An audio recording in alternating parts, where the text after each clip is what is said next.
শেরপুরে সাঁতার শিক্ষার জন্য জিকে পাইলট উচ্চ বিদ্যালয়ের পুকুরটি উন্মুক্ত রাখার দাবিতে মানববন্ধন করেছে জেলার বিভিন্ন স্তরের সাঁতারু ও সাঁতার শিখতে আগ্রহী শিশুরা। বুধবার দুপুরে সচেতন শেরপুরবাসীর আয়োজনে জেলা প্রশাসক কার্যালয় প্রাঙ্গণে এ মানববন্ধন অনুষ্ঠিত হয়।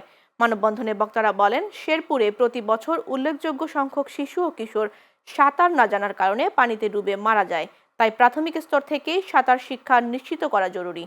শেরপুর জেলা সাঁতার প্রশিক্ষক সারোয়ার জাহান পপলিন জানান, বর্তমানে সাঁতার শেখার উপযুক্ত পুকুরের অভাব রয়েছে। একমাত্র জিকে পাইলট উচ্চ বিদ্যালয়ের অভ্যন্তরের পুকুরটি সাঁতার প্রশিক্ষণের জন্য উপযোগী।